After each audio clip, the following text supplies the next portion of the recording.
지친 마음, 황량한 가슴에 용기를 전해주는 말들, 명상의 기쁨. 지은이 제프 포스터. 제프 포스터는 캠브리지 대학교 천체 물리학과 출신으로 영국의 저명한 영적 사상가, 최고의 언어적 감각을 지닌 시인이며 연인이자 광인으로 불리는 그는 30세 때 영국의 와킨스 마인드 바디 스피릿 매거진이 발표한 세계에서 가장 영향력 있는 영적 지도자 100인의 최연소로 선정되었다.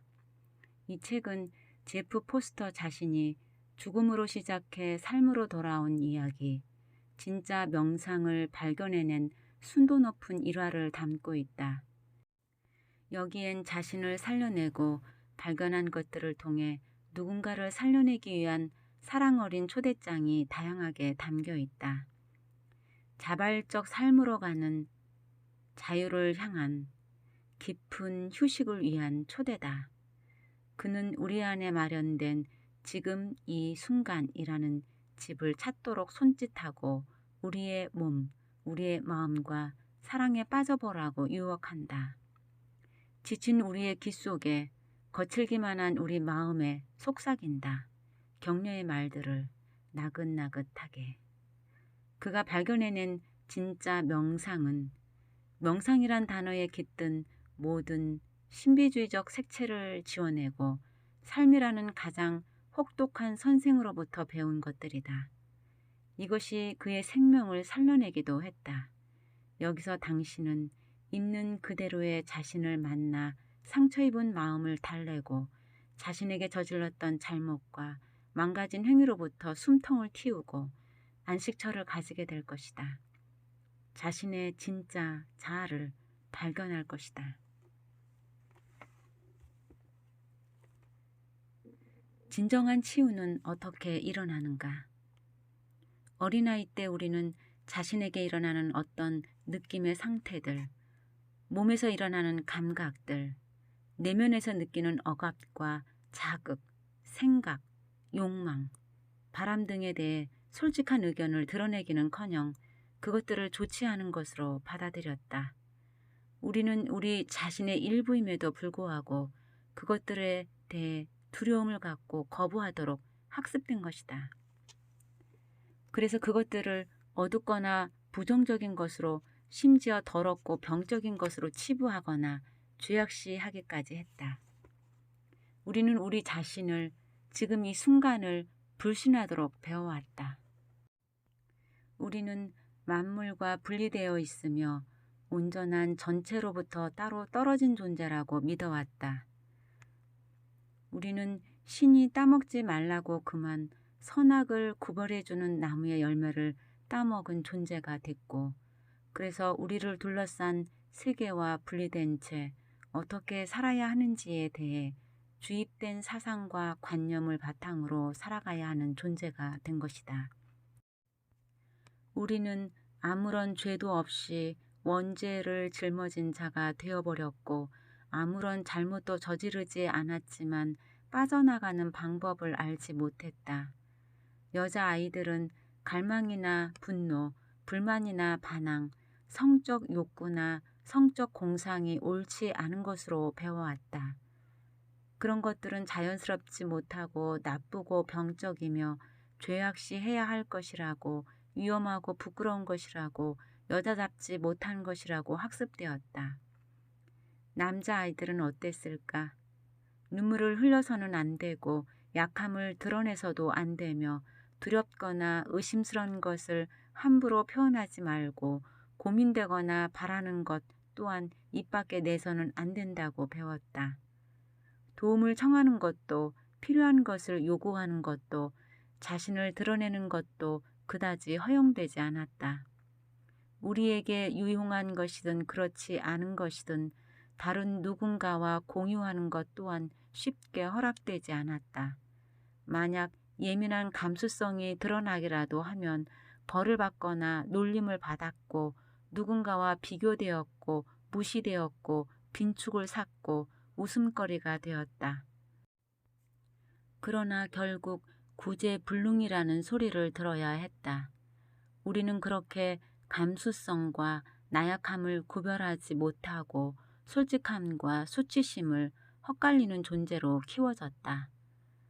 진짜 느낌을 숨기는 것을 통해 주된 자아의식을 억누르고 관념적인 나를 만들어내는 것을 통해 우리는 우리가 아닌 뭔가가 되어갔다.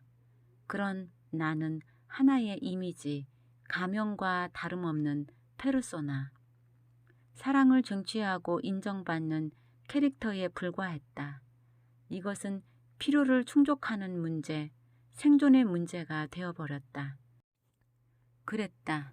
살아남기 위해, 사랑을 쟁취하기 위해 우리는 우리가 밀어내고 숨기고 입을 다물 수 있는 모든 것들을 영리하게 창조적으로 해왔으며 우리에게 내재한 원치 않고 위험하고 위협적이고 안전하지 못한 에너지들을 파괴했다. 우리의 진짜 자아들을 억누르고 세상이 만족해하는 나를 만들어 그 역할에 충실했다. 벌을 피하기 위해, 이상한 취급을 받지 않기 위해, 무시당하지 않기 위해, 주목을 받고 칭찬을 얻어내기 위해, 우리가 맺은 관계들의 한치의 손상도 입히지 않기 위해 우리는 그렇게 연기자가 되었다. 우리의 어두운 내면을 들키지 않기 위해 나약해질 때면 강한 척했고 어깨가 처질 때면 목에 힘을 주어 어깨를 끌어올렸고 어두움이 느껴지면 자신감 넘치는 모습으로 위장했다. 실수를 저질렀을 때는 당황함을 감추고 스스로 제어하려고만 했다. 그렇게 최대한 자연스럽고 매우 창조적인 행위처럼 보이도록 연기에 몰입한 것이다. 어린아이 때부터 시작된 이 진짜 자아 억누르기는 우리를 깊은 우울의 늪으로, 분열의 숲으로, 헤어날 수 없는 트라우마의 늪으로 빠져들게 했다. 트라우마로 인해 우리는 순순히 사랑을 버렸다. 그래서 지금도 여전히 우리 안에 깊은 곳에 뭔가 문제가 있다고 느낄지도 모른다.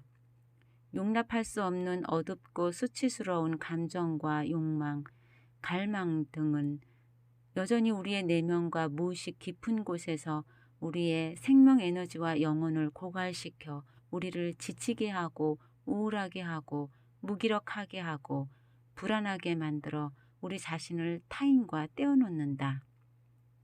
생명의 에너지를 느끼지 못하고 계속해서 억압하는 한 우리의 면역체계는 여지없이 파괴될 것이다. 정신과 육체의 질병을 키우게 될 것이다. 우리는 왜 그렇게 될 수밖에 없는지 알지 못한 채 살아있으나 죽은 것과 다름없다는 느낌에 사로잡히게 될 것이다. 이때 우리는 중독의 늪, 제어할 수 없는 행위의 늪으로 빠져들지도 모른다. 술, 마약, 섹스, 인터넷, 동영상, 쇼핑, 과다한 생각과 일 중독. 거기서 우리는 얻을 것이다. 잠깐 동안의 일시적인 위안과 휴식을.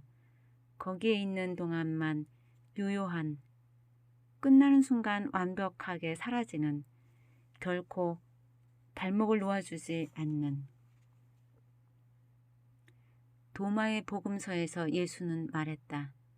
너희가 너희 안에 있는 것을 감추기만 한다면 그 감춘 것이 너희를 파괴할 것이다. 예수의 이 말만큼 트라우마를 완벽하게 묘사한 것은 없다. 같은 뜻의 말을 예수는 다음과 같이 반복했다. 너희가 만약 너희 안에 있는 것을 꺼내 놓는다면 그 꺼내 놓은 것이 너희를 살릴 것이다. 꺼내 놓는다는 것은 우리가 가진 상처들을 밝혀내어 사랑으로 감싸 안는 것을 말한다. 이것이 명상의 핵심이다. 이것은 내면의 가장 깊은 곳에 숨어있는 고통과 트라우마를 치유의 과정으로 끌어내어 씻어준다.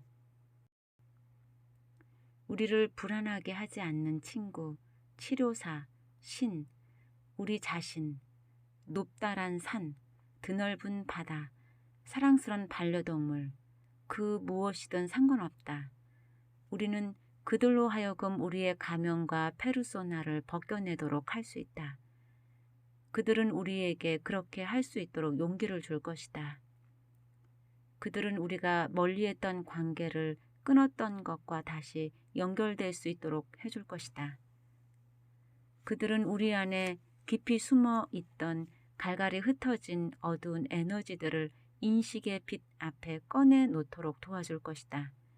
이 때문에 더 불편해질 수도 있고 두려움이 더 커질 수도 있고 사랑으로부터 더 멀어지는 느낌을 받을 수도 있고 무가치하게 느껴지는 감정이 더 깊어질 수도 있다.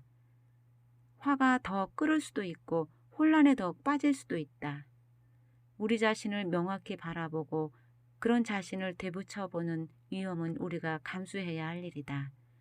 그렇게 우리가 조작해낸 이미지를 버리고 숨겨둔 것을 까발리는 것이다. 그러면 우리를 억압하던 혼란과 혼돈, 그로 인해 희생되었던 우리의 일부들, 잃어버린 내면의 아이가 지금 이 순간으로 되돌아올 것이다.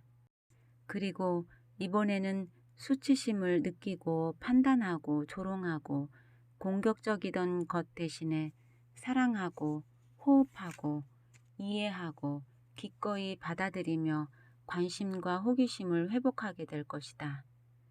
억압된 감정 안에 인질처럼 잡혀있던 삶의 모든 힘들이 우리의 몸 안으로 되돌아오고 분노와 슬픔과 죄의식과 두려움이 즐거움과 마찬가지로 엄청난 창조력을 가지고 있음을 자각하게 될 것이다.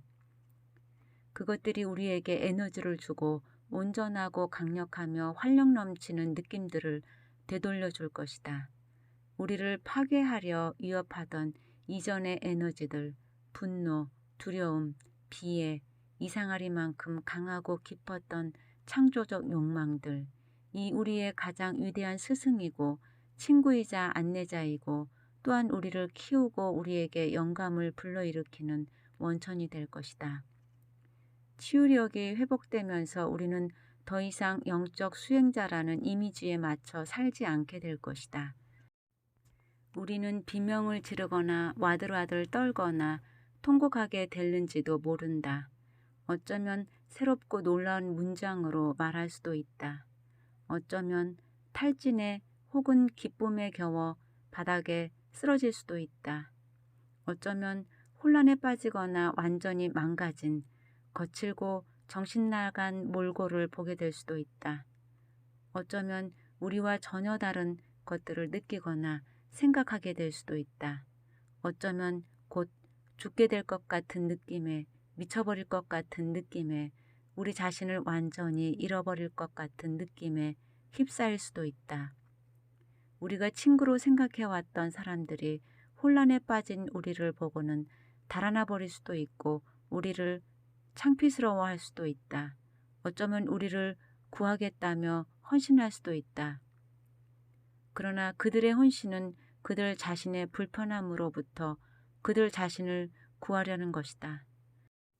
어쩌면 우리의 외적 삶이 완전히 끝날 수도 있다. 관계들이 단절될 수도 있다. 오랫동안 지녀왔던 관점들이 사라질 수도 있다. 새로운 친구들, 새로운 가족들, 새로운 인연들이 우리를 돕기 위해 우리의 현재에 동참할 수도 있다. 어느 순간 치유의 한가운데에서 우리는 만들어진 이야기를 떠나 영원히 지금만이 지속되는 명상에 들려 아무 꿈도 없는 순수의 상태로 돌아가게 될 것이다. 비로소 우리의 두 발이 땅에 닿고 숨을 호흡하게 될 것이다. 폭풍이 불어와도 막지 않는 하늘처럼 오랜 시간을 이어온 강력한 에너지들이 우리를 통과해 가도록 놓아둘 것이다. 우리는 매 순간 다시 시작할 것이다. 몸을 신뢰하며 그 몸이 지닌 신비가 작동하는 것을 느끼게 될 것이다. 우리는 우리의 신성한 능력을 기억하게 될 것이다. 우리는 고통과 즐거움, 가혹함과 부드러움, 긍정과 부정, 신성과 신성 모독이 삶에 어우러져 있다는 사실을 기억하게 될 것이다. 모든 생각과 감각들이 우리 안에 집처럼 깃들어 있다는 사실을 기억하게 될 것이다. 우리를 이루는 모든 것들이 참으로 사랑스럽고 성스러우며 그 어떤 가공도 첨가되지 않은 자연 그대로라는 사실을 기억하게 될 것이다. 우리는 가장 큰 기쁨에서 가장 깊은 절망까지 그 모두를 가지게 될 것이다. 아기를 출산한 엄마처럼 우리가 살고 있는 이 행성처럼 대지처럼 당신은 당신의 지금 이 순간을 모두 가지게 될 것이다. 기적 같은 현재를 값지고 유일무이하며 다시 반복되지 않는 당신에게 주어진 삶을 살게 될 것이다. 지금 이 순간 당신은 무엇을 볼 수 있는가? 무엇을 들을 수 있는가? 무엇을 느낄 수 있는가? 집중하라. 뒤로 미루지 말라. 평화로운가? 긴장되는가? 피로한가? 환히 열려있는 느낌인가? 생각하려 들지 말라. 그냥 보라. 당신 안에서 뭔가 다툼을 벌이고 있는가? 뭔가 기대가 되는가? 텅 빈 것 같은가? 가득 차 있는 듯한가? 흥분되는가? 슬픈가? 외로운가? 걱정이 있는가? 기쁨이 밀려드는가? 고요한가? 조급한가? 의자에 앉아 있는 듯한가? 침대에 누워있는 느낌과 같은가? 서 있다면 서 있는 느낌이 확연히 드는가? 숨을 쉬고 있다면 숨을 쉬고 있다는 느낌이 확연히 드는가? 호흡이 빨라지거나 느려지는가? 얕아지거나 깊어지는가? 지금 이곳에 있는 것이 무엇이든 아주 잠깐이라도 당신의 전적인 관심으로 그것을 축복할 수 있는가? 지금 이곳에 근심이 있다면 그것을 없애려 들지 말라. 텅 빈 듯한 공허가 느껴진다면 그곳을 뭔가로 채우려 들지 말라. 외로움이 밀려든다면, 기쁨이 인다면, 의심이 든다면 그것들을 판단하려 들지 말고 그대로 받아들이도록 하라. 화가가 자신에게 보이는 것을 그대로 그려내듯 연인이 사랑하는 사람과 사랑을 나누듯 지금 이 순간을 온전히 가지도록 하라. 바꾸려 하거나 고치려 하지 말고 전체를 온통 끌어안아 그 속으로 빠져들어가라. 당신이 만약 여기에 있을 수 없다면, 이곳에 있는 것을 허락할 수 없다면 당신은 이런 감정을 느끼려 해도 느낄 수 없을 것이다. 하지만 당신은 지금 이 순간 이곳에 있다. 그런데도 받아들이지 않는다면 그것은 쉼없이 저항하고 거절하고 분열되는 것과 마찬가지다. 단 한순간이라도 고쳐보겠다는 생각, 치유하겠다는 생각, 추월하려는 생각, 멀리 떠나보내야겠다는 생각을 하지 말라.